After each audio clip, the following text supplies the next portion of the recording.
CSK உடைய playing 11 ரெண்டு முக்கியமான மாற்றங்களை கொண்டு வரும். ஆனால் அந்த ரெண்டு மாற்றங்களை தாண்டி கண்டிப்பாக சிஎஸ்கேக்கு இன்னும் ரெண்டு பிரச்சனையும் இருக்குது. அந்த ரெண்டு பிரச்சனை என்ன, அதுக்கு இவங்க கொஞ்சம் அடுத்தடுத்த மேட்சுக்கு போகும்போது என்ன பண்ணுவாங்க, இதெல்லாத்தையும் இந்த வீடியோ பார்க்க போகிறோம். பாய்ஸ் அண்ட் கேர்ள்ஸ் ஃப்ரம் ஐடியா படிச்சுக்கோங்க. ஐ ஃப்ரம் பாலா. பட் சிஎஸ்கே உடைய மிக முக்கியமான பிரச்சனை என்ன?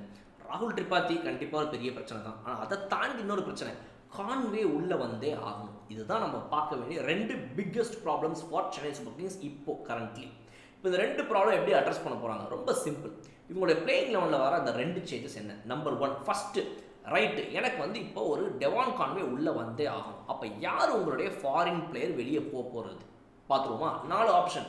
இப்போ நீங்கள் கரண்ட்டாக விளையாடிட்டு இருக்கிறது உங்களுடைய ஃபாரின் பிளேயர்ஸ் யாருன்னா ரச்சின் ரவீந்திரா, அடுத்ததாக நீங்கள் விளையாடுறது ஜேமி ஓவர்டன், அப்புறம் நூர் அஹமத் அண்ட் மதிஷா பத்திரானாக்கு பதிலாக நீங்கள் நேத்தன் எல்லிஸை போட்டு மாற்றி விளையாடிப்பீங்க. உங்களுக்கு இந்த ரெண்டு பேர் யாருக்கும் வந்துகிட்டே தான் இருக்கும். இந்த ஸ்லாட் அப்படியே தான், இது ஃபிக்ஸ்ட், இதை நவுத்த முடியாது. அடுத்து ஜேமி ஓவர்டன் ஒரு லஸ்டி ஹிட்டர், நல்ல சிக்ஸஸ் பிக் ஹிட்டர்ஸ் அடிக்கக்கூடிய ஒரு கெப்பாசிட்டி படைச்சவர். அவர் நமக்கு டீமில் கண்டிப்பாக வேணும்.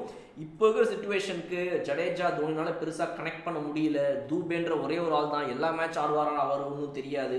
அப்போ நமக்கு ஒரு பிக் ஹிட்டர் தேவைப்படுறாங்க. ஜேமி ஓவர்டன் கண்டிப்பாக அழகாக நம்பர் 6 யூஸ் பண்ணிடணும் அப்படிங்கிறது என்னுடைய கருத்து. இல்லை நம்பர் 5 யூஸ் பண்ணாலும் சரி, ஆனால் தூபேக்கு அடுத்து இவர் வந்துடணும், அவ்வளோதான்.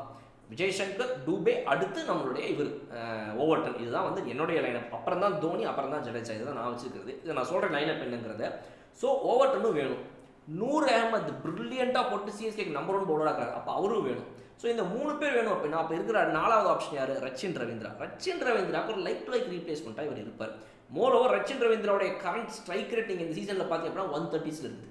அஃப்கோர்ஸ் டெவான் கான்வே ஒரு 130 ஸ்ட்ரைக் ரேட்டில் விளையாடக்கூடிய பேட்ஸ்மேன் தான். பட் லாங் இன்னிங்ஸ் நல்லா ஆடுவார். ஒரு ப்ரூவன் காம்போ கான்வே என்ற நம்மளுடைய ருத்ராஜ் கேக்வாட். ஸோ அவங்க ரெண்டு பேரும் ஓப்பனிங்க்கு மேலே ஏற்றி விட்டுறணும் அப்படிங்கிறது தான் இதோடைய மிகப்பெரிய முக்கியமான காரணம் நம்ம பார்க்குறது. ஸோ இது எல்லாத்தையும் தாண்டி இன்னொரு சைடு நம்ம பார்த்தோம் அப்படின்னா ரெண்டாவது பிரச்சனை ராகுல் திரிபாத்தியோட பிரச்சனை. ராகுல் திரிபாத்தி பிரச்சனையில் நம்மக்கிட்ட ஒரு மிக முக்கியமான ஒரு சொல்யூஷன் என்ன இருக்குது அப்படின்னா, ராகுல் திரிபாத்தி ஒரு எக்ஸ்ட்ரா பேட்ஸ்மேனாக நம்ம டீமில் இருக்கிறாரு. ஏன் அப்படின்னு சொல்லியிருக்கேன்.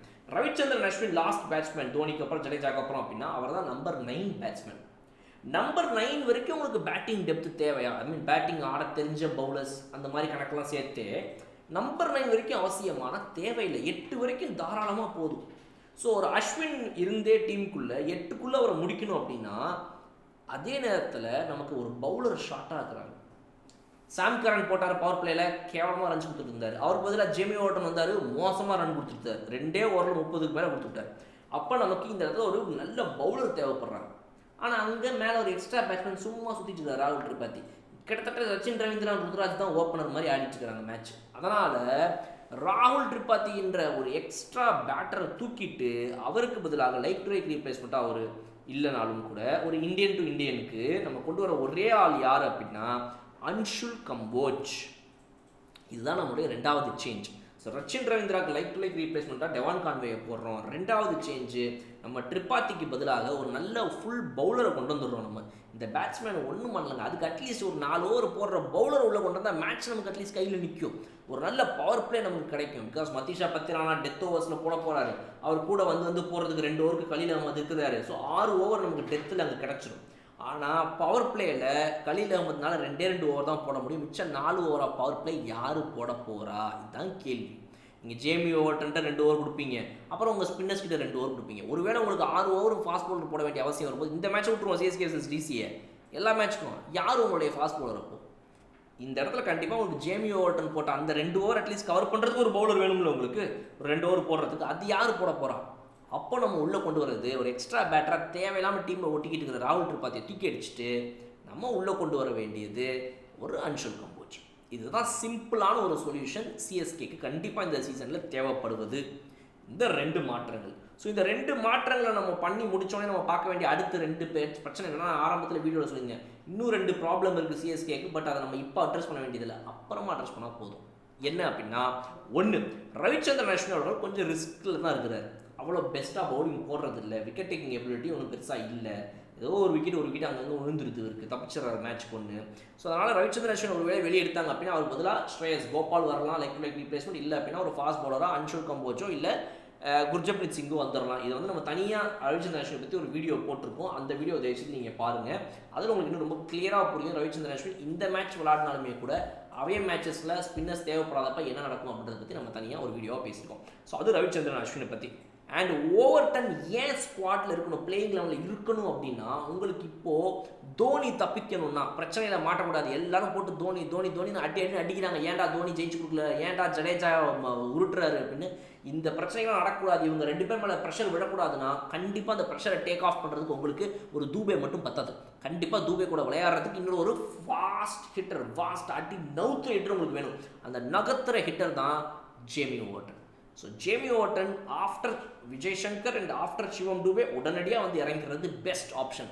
இவரை நீங்கள் பிளேயிங் லெவல்லேருந்து தூக்கிட்டு நீங்கள் ரச்சின் ரவீந்திரா அண்ட் கான்வே 2 பேரையும் நான் வச்சுக்கிறேன்னு நீங்கள் சொன்னீங்கன்னா 2 பேரும் கிட்டத்தட்ட ஒரே மாதிரி ஆடுறவங்க தான். 130 ஸ்ட்ரைக் ரேட்டில் ஆடிட்டு இருப்பாங்க. உங்களுக்கு ஒரு 170 180 ஸ்ட்ரைக் ரேட்டில் ஆடுற 180 ப்ளஸ் ஸ்ட்ரைக் ரேட்டில் ஆடுற பேட்ஸ்மேன் உங்களுக்கு வேணும். அதுக்கு உங்களுக்கு ஒரே ஒரு ஆப்ஷன் இப்போதைக்கு இந்த ஸ்குவாடில் ஜேமி ஓவர்டன் மட்டும்தான். அவரை நீங்கள் பிளேயிங் லெவலில் விளாடலன்னா you are missing out your 200 score. கண்டிப்பாக அவருக்கு இந்த பொட்டன்ஷியல் இருக்குது. அவர் ஆடுவாரா இல்லையான்றதை வெயிட் பண்ணி தான் பார்க்கணும். பட் இந்த பொட்டன்ஷியல் இருக்கிற ஒரே ஆள் அவர் தான். ஸோ அப்புறம் அவரை பிளேயிங் லெவலில் எடுத்துடுறது சால சிறந்தது அப்படிங்கிறத நம்ம இதில் மென்ஷன் பண்ணிடுறோம். அடுத்ததான் நம்ம பார்க்குறது என்ன அப்படின்னா, ரச்சின் அவர்கள் அப்போ இம்பார்ட்டன்ட் கிடையாதான்ற ஒரு கேள்வி நமக்குள்ளே வரும். இப்போ ரச்சின் தேவையில்லையாப்பா, அவனுக்கு வந்து கான்வே வரணும், கான்வேக்காக நீ ஓவர்டன் கூட தூக்க மாட்டானா, ரச்சினை தூக்கிடுவோம். ரச்சின் உனக்கு தேவையில்லையா, வேஸ்ட்டா, என்ன முட்டாள்தனமா நீ பேசிட்டுக்கிறியா அப்படின்னு நீங்கள் கேட்கலாம். ரச்சின் ரவீந்திரா எனக்கு இம்பார்ட்டன்ட் தான். பட் ஆனால் ஒரு 2 மேட்ச் போகட்டும்ன்றேன். 2 மேட்ச் கழித்து ஓவர்டன் வந்து அந்த லஸ்டி ஹிட்ஸை கொடுக்குறாரா இல்லையா, ஒரு மிகப்பெரிய பிக் நம்பர்ஸ்க்கு போகிறாரா இல்லையா, அதாவது ஒரு 16 பாலில் 30, ஒரு 15 பாலில் 40, இந்த மாதிரிலாம் ஒரு ஸ்கோர்ஸ் அடித்து கொடுக்குறாரான்னு அட்லீஸ்ட் பார்ப்போன்றேன் நான். அதை அவர் பண்ணாத நேரத்தில் எப்பா அவனை நம்பி கொடுத்தோம், ஏற்கனவே அன்றைக்கி ஒரு மேட்ச்சு, இப்போ 2 மேட்ச் ஆயிடுச்சு, சரி போதும் போ, இதுக்கு மேலாம் உனக்கு டைம் கொடுக்க முடியாது. நான் அட்லீஸ்ட் ஒரு ரச்சின் ரவீந்திரா கான்வே காம்பினேஷன்ஸா அவங்க மினிமமாக அட்லீஸ்ட் ஒரு 140 150 ஸ்ட்ரைக்கில் ஆடிக்கிட்டே இருந்திருப்பாங்களே, நீ வேஸ்ட்டு பாப்பா அப்படின்னு சொல்லி அவரை அன்றைக்கி அனுப்பலாம். ஆனால் இப்போத்துக்கு என்னை பொறுத்த வரைக்கும் ஓவர்டன் வைக்கிறது சரி.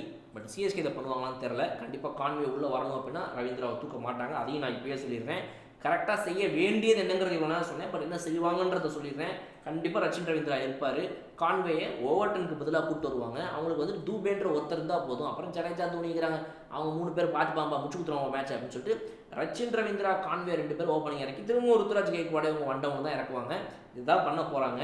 திரிபாத்தி அவ்வளோ சீக்கிரத்தில் மாற்ற மாட்டாங்க. அவருக்கு பதிலாக அன்ஷுல் கம்போஜ்ன்ற தாம இந்தியன் பவுலரை யூஸ் பண்ண மாட்டாங்க. என்னடா இப்படி சொல்கிற, இவ்வளோ நேரம் அப்படி சொன்னேன்னா அதை தான் அவங்க பண்ணணும்னு சொன்னேன். எதை பண்ணுவாங்கன்னு கேட்குறீங்களா? ஐயோ முன்னாடியே சொல்லக்கூடாது, இவ்வளோ நேரம் மூச்சு போட்டு பேசிட்டீங்க. அவங்க அதை எதையுமே பண்ண மாட்டாங்க, அவங்க எத்தான் பண்ணுவாங்க. ஸோ நம்மளுடைய ஆக்சுவல் பிளேயிங் லெவன் என்ன அப்படின்றத நம்ம பார்த்துருவோம். ஸோ நம்ம பார்க்க வேண்டியது என்ன அப்படின்னா, நம்பர் 1 வந்துட்டு நமக்கு கான்வே அண்ட் ருத்துராஜ் ஓப்பனிங் இறங்குறாங்க. அப்புறம் 1 டவுனில் வந்துட்டு நம்ம விஜய் சங்கர் அவர்கள் இறங்குறாரு. ஸோ நம்பர் 3 அவர் விளையாடும் போது நம்பர் 4 சிவம் துபே, நம்பர் 5 வந்துட்டு Jamie Overton, 6 Dhoni, 7 Jadeja, 8 Ashwin, 9 Noor and 10 வந்து நம்மளுடைய கலீல் அஹமத், 11 மதீஷா பத்திரானா. இதுதான் வந்து நம்மளுடைய 11 பிளேயர்ஸ். அண்ட் 12th இம்பேக்ட் பிளேயரில் உள்ள வராரு அன்ஷுல் கம்போஜ். ஸோ இந்த playing 12 with the impact player எப்படி இருக்குது இதை சொல்லுங்கள் நீங்கள் கமெண்ட் செக்ஷனில். கண்டிப்பாக அதை பார்த்து நான் வெயிட் பண்ணுறேன். இன்னொரு வீடியோ நான் வந்து பார்க்குறேன். அதுவரை விடைபெறுவது உங்கள் போலாம். Okay bye.